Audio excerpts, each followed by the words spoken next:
रोहित बेटा, तुझे लड़की पसंद आई या नहीं? मम्मी, लड़की तो अच्छी है, देखने में भी सुंदर लग रही है। मुझे तो पसंद आ गई है। ये लीजिए, हमारे बेटे को आपकी बेटी पसंद आ गई है। चलिए मुंह मीठा कर लीजिए आप।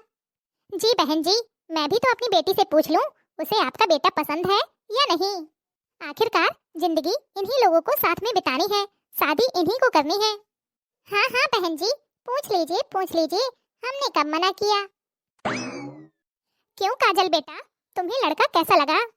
अरे मम्मी, मुझे शर्म आ रही है। आप कैसे पूछ रही हो? अरे बेटा, इसमें शर्माने वाली क्या बात है, तुम्हारी जिंदगी का सवाल है। अगर तुम्हें लड़का पसंद है तो बता दो, वरना कोई बात नहीं। तो बताओ जल्दी, शर्माओ मत।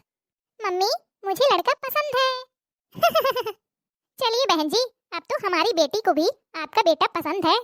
अब जल्दी से इनकी शादी कर देते हैं। हाँ हाँ, क्यों नहीं, मुझे भी आपकी बेटी बहुत पसंद आई। अब जल्दी से इनकी शादी करवा देते हैं। हम तो जल्दी से बहू बनाना चाहते हैं आपकी बेटी को। ठीक है बहन जी, जैसा आपको सही लगे। मम्मी, हाँ बेटा, बोल। वो मम्मी, मुझे लड़की से अकेले में मिलना है, उससे कुछ बात करनी है। लेकिन बेटा, तुझे अकेले में क्यों मिलना है? अरे बहन जी, मिल लेने दीजिए। अगर अकेले में मिलना चाहती हैं तो एक दूसरे को थोड़ा समझ लेंगे, जान लेंगे। मुझे कोई प्रॉब्लम नहीं है बेटा, जाकर मिल लो। काजल, यहाँ आओ बेटा। जी मम्मी। काजल बेटा, रोहित जी को अपने कमरे में ले जाओ, उन्हें तुमसे कुछ बात करनी है अकेले में। एक दूसरे से बात कर लोगे अकेले में तो थोड़ा बहुत जानने लगोगे एक दूसरे को। ठीक है मम्मी। काजल जी, मुझे पता है कि हम लोग पहली बार मिल रहे हैं, तो थोड़ी बहुत नर्वस तो आप भी होंगी, लेकिन आपके मन में जो भी सवाल होना आप बेझिझक पूछ सकती हैं। नहीं नहीं जी, मेरे मन में कोई सवाल नहीं है। आपको जो भी पूछना है आप पूछ सकते हैं। ठीक है काजल जी, आप मुझसे एक बात बताइए, आप यह शादी अपनी मर्जी से कर रही हैं या फिर घर वालों की मर्जी से? नहीं जी, मैं यह शादी घर वालों के दबाव में आकर नहीं कर रही हूँ। आप मुझे अच्छे लगे तो मैंने हाँ कर दिया। और मेरे मम्मी पापा तो बहुत अच्छे हैं, बिना मेरी मर्जी के वो शादी कभी नहीं करेंगे। आप मुझे पसंद आए, इसीलिए मैंने आपको हाँ कर दिया। अच्छा, आप मुझे ये बताइए, आपकी क्या क्या हॉबीज हैं? आप क्या करना चाहती हैं? वो, मैं जॉब करना चाहती हूँ। लेकिन क्या शादी के बाद आपके फैमिली वाले मुझे जॉब करने देंगे? हाँ हाँ, क्यों नहीं करने देंगे। मैं आपको जॉब करवाऊंगा अगर आप करना चाहती हैं तो। और हाँ, मैं प्रॉमिस करता हूँ कि शादी के बाद आपको कभी दुखी नहीं होने दूंगा। आपको जो भी चाहिए आप मुझसे कहना, मैं आपके सारे सपने पूरे करूंगा। लेकिन बदले में आपको मेरे माता पिता का ध्यान रखना होगा, उनकी सेवा करनी होगी। थैंक यू सो मच, जो आप मेरी भावनाओं को समझ गए। मैं भी आपको निराश होने का एक भी मौका नहीं दूंगी। अच्छा ठीक है, अब मैं चलता हूँ, मुझे बस इतना ही पूछना था। ये तो कितने अच्छे हैं, अभी से मेरी इतनी केयर कर रहे हैं। बहू, मुझे तुमसे कुछ बात करनी थी। जी माँ जी, कहिए। देखो बहू, अब तुम्हारी शादी हो गई है और तुम्हारी शादी को पूरे 1 हफ्ते हो गए हैं। तो मैं तुम्हें इस घर की कुछ जिम्मेदारियां देना चाहती हूँ। हमारे घर की एक रीत है कि जब नई बहू घर में आ जाती है तो उसे घर की सारी जिम्मेदारियां दे दी जाती हैं। रसोई से लेकर घर की देखभाल और सास ससुर की देखभाल, सब कुछ नई बहू को ही करना होता है। घर का सारा काम भी करना पड़ेगा और सबकी सेवा भी करनी पड़ेगी। देखो बहू, मैं जानती हूँ कि तुम अब एक नए घर में आई हो तो एडजस्ट होने में थोड़ा टाइम लगेगा। लेकिन तुम्हारी शादी को पूरा 1 हफ्ता हो गया है, तो घर के माहौल को तुमने देख ही लिया है, सब कुछ धीरे धीरे जानने लगी होगी। हमारे घर में कैसा खाना पीना बनता है। और हाँ बहू, अब तुम्हें समय से उठना होगा। देखो बहू, 9 बजे उठने का कोई समय नहीं होता है। नई बहुओं को सुबह 5 बजे उठ जाना चाहिए। जी माँ जी। हाँ, अब तो तुम सब कुछ जानने लगी होगी, किसको क्या पसंद है, नाश्ते में क्या बनाना है क्या नहीं। देखो बहू, रोहित मेरा इकलौता बेटा है और तुम मेरी इकलौती बहू, इसीलिए अब से इस घर की सारी जिम्मेदारियां तुम्हें ही संभालनी होंगी। सबकी पसंद और नापसंद का ध्यान तुम्हें ही रखना होगा। बहू आने के बाद सास इस काम से रिटायर हो जाती हैं। देखो बहू, तुम जितनी जल्दी सब कुछ सीख जाओगी तुम्हारे लिए ही ठीक रहेगा। जी मम्मी जी, जैसा आप कह रही हैं मैं पूरी कोशिश करूंगी वह करने की। मैं आपसे प्रॉमिस तो नहीं कर सकती हूँ, लेकिन निभाने की कोशिश पूरी तरह से करूंगी। आपको कभी निराश नहीं करूंगी, आप भरोसा रखिए मुझ पर। देखो बहू, बातें तो तुम बहुत बड़ी बड़ी कर रही हो, लेकिन तुम्हें उस भरोसे के लायक भी बनना पड़ेगा। ठीक है मम्मी जी। अरे वाह, शादी के बाद तो तुम और भी ज्यादा ग्लो कर रही हो। क्या आप भी? लेकिन तुम्हारा मुंह क्यों उतरा हुआ है, क्या हो गया? कुछ नहीं जी, बस ऐसे ही थोड़ा सा नर्वस फील हो रहा था। मम्मी जी आई थी और मुझे कुछ समझा रही थी कि इस घर की सारी जिम्मेदारियां अब तुम्हें ही उठानी होंगी, सब कुछ मुझे ही संभालना होगा। बस इसी बारे में सोच रही थी कि मैं ये सब कैसे संभालूंगी, मैं ये सब कैसे कर पाऊंगी। मेरे यहाँ तो मम्मी ही सब कुछ संभालती थी। अरे तुम टेंशन मत लो, मैं सब कुछ संभाल लूंगा। जो तुम नहीं कर पाओगी वो मैं कर दिया करूंगा। बस सारी बातें मुझसे शेयर करती रहना। अगर कोई प्रॉब्लम होगी तो हम दोनों मिलकर सारी प्रॉब्लम सॉल्व कर लेंगे। ठीक है जी, थैंक यू। अरे भाभी, आपने मेरे कपड़े प्रेस किए क्या? कहाँ पर रख दिए हैं आपने? मुझे मिल नहीं रहे हैं। और हाँ, खाना बना कि नहीं अभी? मुझे कॉलेज जाना है और आप रोज लेट करवा देती हो। जब से आप इस घर में आई हो, टाइम से खाना तो बनता ही नहीं है। दीदी, वो आपके कपड़े अलमारी में रखे हुए हैं और खाना बस बना ही रही हूँ। आप जाकर तैयार हो जाइए, मैं आपके लिए खाना लगा देती हूँ फिर। अरे बहू, तू इतनी लापरवाह कैसे है? तुझे समय से काम करना क्यों नहीं आता है? मैंने तो तुझे पहले दिन से ही इस घर के सारे नियम बता दिए थे, क्या कब करना है। लेकिन तू है कि तेरी शादी को 6 महीने होने को आ रहे हैं, कोई काम ढंग से करती ही नहीं है। सभी बच्चों को परेशान करके रखा हुआ है।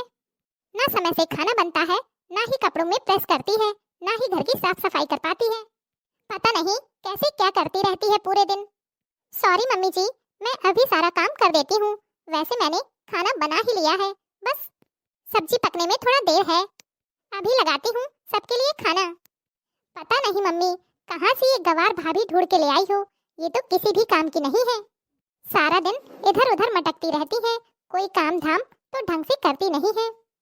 कोई बात नहीं बेटा, धीरे धीरे सब सीख जाएगी। चल अब क्या दिमाग खराब कर रही है इसके चक्कर में। Mummy, I miss you mummy.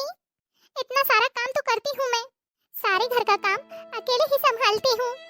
6 लोग हैं इस घर में, कोई भी एक काम नहीं छूता है, फिर भी सब यही बोलते हैं कि करती क्या है इस घर में। अब तो मैं सुबह 5 बजे भी उठ जाती हूँ, जिंदगी में कभी नहीं उठी। लेकिन जब से यहाँ आई हूँ 5 बजे उठती हूँ और घर के सारे काम करती हूँ। अपने ऊपर तो जरा सा भी ध्यान नहीं देती हूँ, सारा दिन बस इन्हीं के कामों में लगी रहती हूँ। मेरी मेहनत किसी को दिखाई क्यों नहीं देती? क्या ऐसा ही ससुराल होता है सबका? क्या शादी के बाद ऐसे ही सभी लड़कियों को एडजस्ट करना पड़ता है, ऐसे ही काम करना पड़ता है? क्या बहुओं की खुद की जिंदगी नहीं होती अपनी? अब तो मैं रो भी नहीं सकती हूँ, क्योंकि अब मेरे पास रोने का भी समय नहीं है। चलो जल्दी जल्दी से सबके लिए खाना लगा देती हूँ, वरना फिर से मम्मी जी अभी चिल्लाने लगेंगी। भाभी, मेरे नए वाले कपड़े कहाँ रख दिए हैं आपने? कब से ढूंढ रही हूँ, मिल ही नहीं रहे हैं। आपने तो दिमाग खराब करके रखा हुआ है, कब से ढूंढ रही हूँ मैं। वो दीदी, मैंने आपके कपड़े तो आपकी अलमारी में रख दिए थे, फिर कहाँ चले गए? वहीं पर रखे होंगे दीदी, अच्छे से ढूंढिए। अरे नहीं मिल रहे हैं, तभी तो पूछ रही हूँ आपसे। एक काम भी ढंग से नहीं करती हो आप तो ना मेरी चीजों से दूर ही रहा करो। क्यों बहू, तुझे कोई काम ढंग से करना क्यों नहीं आता है? कहाँ रख दिए हैं मेरी बेटी के कपड़े? मैं कितना समझाऊं, कितना बताऊं, तुझे प्यार से तो कुछ समझ में ही नहीं आता है। पता नहीं पूरा दिन कहाँ बिजी रहती है। कल मुही जब से आई है सबको परेशान करके रख दिया है। माँ जी, सारे घर का काम मैं ही तो करती हूँ, और कौन करता है आप ही बताइए।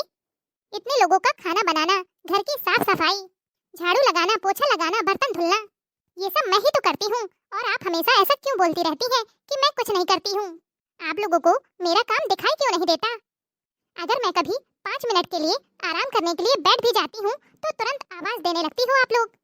क्या मैं इंसान नहीं हूँ? क्या मुझे थकान नहीं होती मम्मी जी? मैं ही तो पूरा घर संभालती हूँ, आप लोगों को क्यों नहीं दिखता? अच्छा, तो अब तू जुबान लड़ाएगी? काम की न काज की, दुश्मन अनाज की, बस खाती है और आराम फरमाती है, ऊपर से बहस करती है। रुक जा, आज आने दे मेरे बेटे को, मैं बताती हूँ। तेरी ज्यादा जुबान चलने लगी है, जो कैंची की तरह कच कच चलती है ना, तेरी जुबान पे लगाम लगवा दूंगी। अब तो सास बनना ही पड़ेगा मुझे। हाँ मम्मी, आप बिल्कुल सही कह रही हो। ये तो दिखने की भोली भाली है, ये तो बड़ी तेज निकली। हाँ बेटा, मेरी ही किस्मत फूटी थी। पता नहीं क्या देखकर मैंने पसंद कर लिया इसको। एक मेरा बेटा है जो इसकी सुंदरता पे मर मिटा। धीरे धीरे ये मेरे बेटे को भी जोरू का गुलाम बना लेगी, अपने कब्जे में कर लेगी। समय रहते ही मुझे कुछ न कुछ करना पड़ेगा। हाँ मम्मी, आप बिल्कुल सही कह रही हो। अरे ये क्या हुआ काजल, तुम्हें रो क्यों रही हो?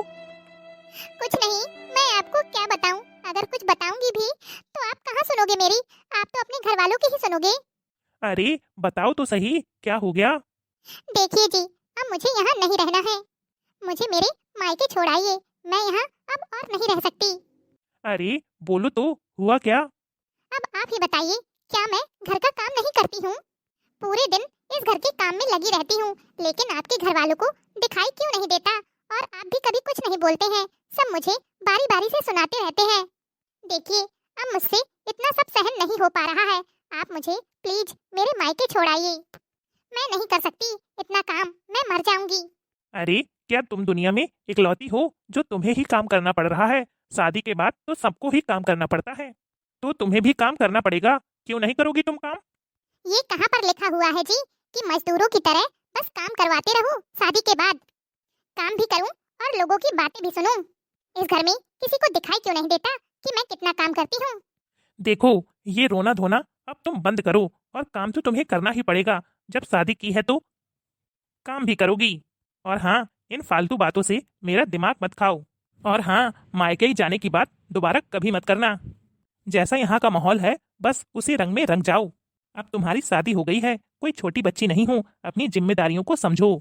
अच्छा, तो शादी के पहले आपने ये क्यों कहा था कि मैं हर बात में तुम्हारा साथ दूंगा, तुम टेंशन मत लो? अब कहाँ गया आपका साथ? लगता है आप मुझसे अब प्यार ही नहीं करते हो। अच्छा, तो तुम चाहती क्या हो कि मैं घर में रहकर तुम्हारे साथ बर्तन धुलूं, झाड़ू पोछा कराऊं, खाना बनवाऊं? ये सब मुझसे नहीं होगा, ये सब तो तुम्हें ही करना पड़ेगा। और हाँ, ये क्या मम्मी बता रही थी कि तुम उनसे जुबान दराजी करती हो? मैं तुम्हें आखिरी बार समझा रहा हूँ कि मेरी मम्मी से कभी बहस मत करना। प्यार से समझा रहा हूँ तो समझ जाओ, वरना दूसरे तरीके से भी मुझे समझाना आता है। मायके जाना है। सारे पति एक जैसे ही होते हैं, शादी के कुछ दिन बाद अपनी असलियत दिखा ही देते हैं। इन्हें तो अपनी माँ बहन की बातें ही सही लगेंगी, मुझे तो झूठा ही बना देंगे। इस घर में मेरे बारे में कौन सोचेगा जब पति ही ऐसा है? अब तो मुझे यहीं मरना है। चलो अच्छी बात है, ये मुझसे मुंह मोड़कर चले गए। कोई बात नहीं, ये तो भूल गए कि इन्होंने मुझसे क्या प्रॉमिस के लिया था, लेकिन मैं नहीं भूली हूँ। मैंने जो अपने आप से प्रॉमिस किया था, मैं वो नहीं भूल सकती। मैं अपने आत्मसम्मान को ठेस नहीं पहुँचा सकती हूँ। और हाँ, जो मेरा सपना था वो मैं जरूर पूरा करूँगी। इन लोगों को अच्छा लगे या न लगे, अगर मेरा काम इन लोगों को नहीं दिखता है तो मैं इन लोगों से कोई उम्मीद भी नहीं कर सकती हूँ। और हाँ, मुझे जॉब करनी है और मैं जॉब करके ही रहूंगी। किसी का अपमान नहीं करूंगी, इस घर का काम भी करूंगी और साथ में अपने बारे में भी सोचूंगी, क्योंकि मुझे अब पता चल गया है कि मेरे बारे में यहाँ सोचने वाला कोई नहीं है। मुझे ही खुद के लिए सोचना पड़ेगा, खुद के लिए समय निकालना पड़ेगा। क्योंकि मेरे पापा का सपना था कि मेरी बेटी किसी के भरोसे न रहे, वो सेल्फ डिपेंडेंट रहे। मैं उनका सपना जरूर पूरा करूंगी। ये तो अपना प्रॉमिस पूरा नहीं कर पाए, लेकिन मैंने जो प्रॉमिस किया था वह मैं पूरा करूंगी। साथ ही साथ अपने पापा का सपना भी पूरा करूंगी। दोस्तों, अब आप ही बताइए, क्या मैं जो सोच रही हूँ वो सही है? कमेंट बॉक्स में अपनी राय देना न भूलें। और हाँ, अगर आपने अभी तक वीडियो को लाइक नहीं किया है तो वीडियो को लाइक कर लें। चैनल में पहली बार आए हैं तो चैनल को सब्सक्राइब कर लें, ताकि आपको रोजाना इसी तरह के नए नए टॉपिक पर वीडियो देखने को मिलते रहें। आपका भी मनोरंजन होता रहेगा और हमारा भी मनोबल बढ़ता रहेगा। तो चलिए फिर जल्द ही मिलेंगे आपसे अगले वीडियो में। तब तक के लिए खुश रहिए, अपना ख्याल रखिए और दूसरों को प्यार बांटिए।